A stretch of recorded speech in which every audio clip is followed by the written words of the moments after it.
আজই ডাউনলোড করুন আর এনজয় করুন আপনার পছন্দের শো।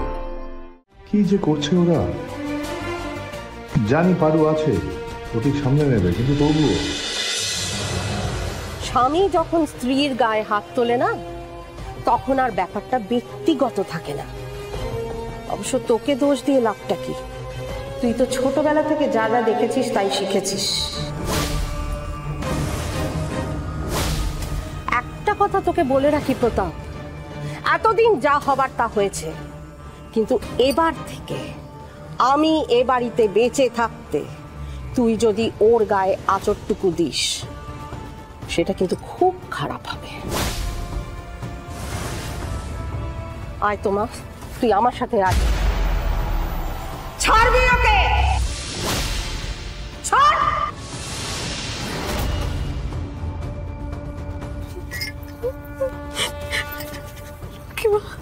আমি আর পারছি না। কিচ্ছু হবে না মা, কিচ্ছু হবে না, আমি আছি তো। আমি তোকে বলেছি না, আমি তোকে বুক আগলে রক্ষা করব। ওরা কিচ্ছু করতে পারবে না, তোকে কিচ্ছু করতে পারবে না। রক্তের দোষ যাবে কোথায়? তুই আয় তো মা আমার সাথে, আয় আমার সাথে, আয় আয়।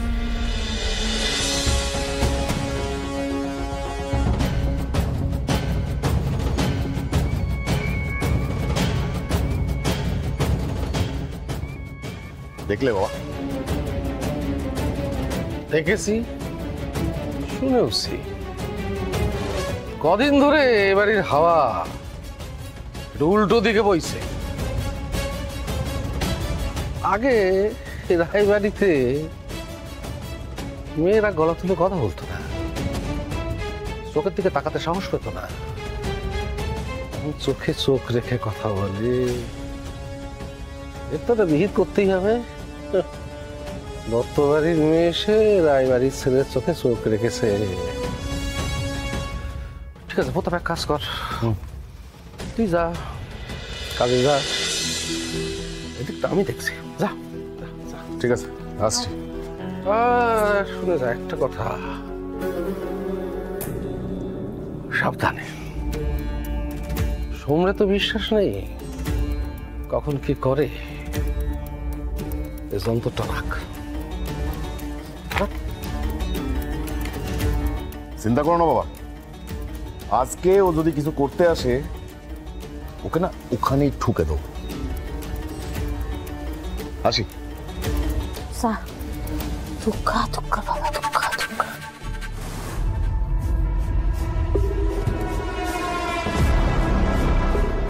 Way to Katgola.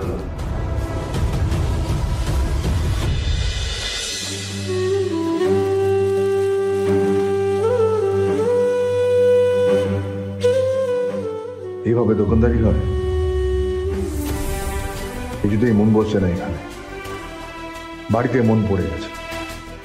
কি যে করছে ওরা, জানি পারু আছে প্রতীক সামনে নেবে, কিন্তু তবুও মনটা কিছুতেই মানতে চায় না। সারাক্ষণ মনে হয় এই বুঝি কোনো বিপদ হবে, এই বুঝি কোনো বিপদ হবে। কাজ করি, বাবুকে একটা ফোন করি।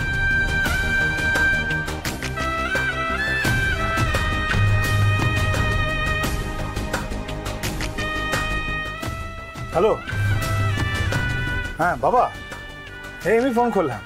কি করছো? দুপুরে খাওয়া হয়েছে? ও, বাকিরা সব খেয়েছে? সে কি বাড়িতে নেই? কোথায় গেছে? কোথায় গেছে কিছু বলে যায়নি? আশ্চর্য। না না, আজকাল বাড়িতে থেকে কোথায় কেউ যাবে না যাবে কেউ কেউ বলে যাওয়ার প্রয়োজন বোধ করছে না। ঠিক আছে, রাখো, দেখছি আমি ব্যাপারটা, দেখতে হবে তো।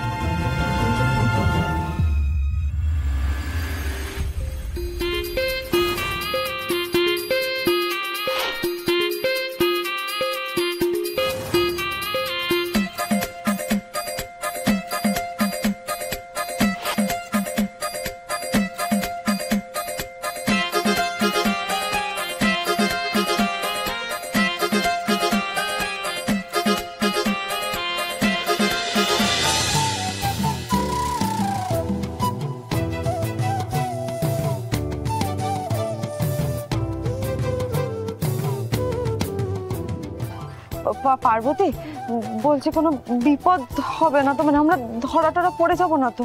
আরে বাবা, ধরা পড়বো না। আর দেখো, বিপদ আজকে তার হবে যে রানীকে এত কষ্ট দিয়েছে, রানীর গায়ে হাত তুলেছে। বৌদি, আমরা যদি ধরা পড়ে যাই, কেউ যদি আমাদেরকে চিনে ফেলে? আরে বাবা, চিনিয়ে যাতে না ফেলে তার জন্যই তো পোশাকটা পাল্টেছি। এবার যেটা করতে হবে, আমাদের বডি জেস্চারটাকে পাল্টাতে হবে আর গলার আওয়াজটাকে পাল্টাতে হবে। সেটাই তো এতক্ষণ ধরে চেষ্টা করছি, হচ্ছেই না। আরে বাবা দেখো, গলার আওয়াজ পাল্টানোর বিজ্ঞানটা একবার বুঝে ফেললে না, তাহলেই দেখবে আর কোনো প্রবলেম হচ্ছে না। গলার আওয়াজ কেন পাল্টায় মানুষের? ভোকাল কর্ডের থিকনেস আর লেন্থের উপর, যেটা ছেলেদের মেয়েদের তুলনায় একটু বেশি থাকে। কিন্তু সব ছেলেদের কি গলার আওয়াজ একরকম হয়? হ্যাঁ, কারোর তো পাতলাও হয়। পুরো ব্যাপারটাই ডিপেন্ড করছে বডি জেস্চারের উপর। আর যখন কথা বলবে না, একটু পেট থেকে কথা বলবে, বেস লেভেলে কথা বলবে, চিৎকার করবে না। বুঝতে পেরেছো? এই দেখো, ওই দিক থেকে একটা লোক আছে না, ওই লোকটার সাথে আমি কথা বলবো। ওটা শোনা বন্ধ, ওটা ধরা পড়ে যাবে। কিছু হবে না, দেখো। দাদা বলছি, কটা বাজে? এখন 9টা বাজে। ধন্যবাদ।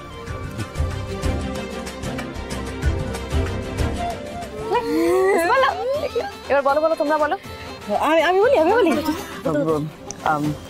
তাহলে আর কি, এখন অপেক্ষা করতে হবে। আরে এই তো, বলো বলো, তুমি বলো। হ্যাঁ ভাবি, এলে যাতে ধরে না পড়ি সেই ব্যবস্থা করতে হবে। এই রিমলি, তুমি বলো।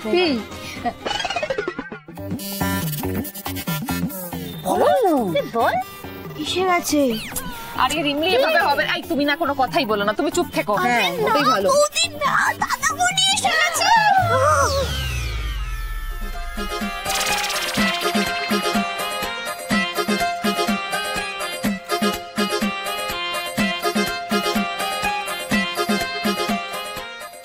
কোনো কথা বলো না, চুপ থাকো, চুপ থাকো একদম। রিমলি, মুখ থেকে একটাও কথা বের করবে না।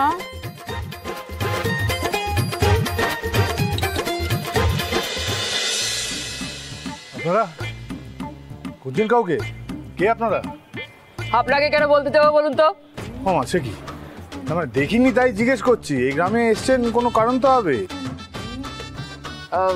আমরা আসলে এই গ্রামের নই, ও পাশের গ্রামের। এই যে সত্যপ্রসাদ, ওর গরুটা আসলে হারিয়ে গেছে, তাই খুঁজতে এসেছি। গরু হারিয়ে গেছে বলে পাশের গ্রাম থেকে এত রাতে এখানে এসছেন গরু খুঁজতে? হ্যাঁ, আসলে ওই মুলতানি গরু তো, অনেক দামি, বুঝলেন, খুঁজতেই হবে। কি তাই তো? বলো। বেশ, ঠিক আছে ঠিক আছে, তাহলে আমি আপনাদেরকে সাহায্য করছি। না না, তার কোনো দরকার নেই, আমরা ঠিক খুঁজে নেবো। আপনি আপনি আসুন। আরে না না, বুঝতে পারছেন না, আপনারা তো পাশের গ্রাম থেকে এসছেন, এত রাত হয়ে গেছে, আমি সাহায্য করে দিচ্ছি। আপনাদের বয়স হয়েছে তো, আপনারা দাঁড়ান। ও ভাই, এই যে ও ভাই, শোনো শোনো, তুমি আমার সাথে এসো, আমরা দুজনে একসাথে গরুটা খুঁজে তারপরে তোমার গরু নিয়ে চলে যাও। হ্যাঁ, বলছি তো প্রয়োজন নেই, আমরা খুঁজে নেব। আর চিনবো না কেন? পাশের গ্রামে থাকি, আসা যাওয়া তো লেগেই থাকে। আপনি যান।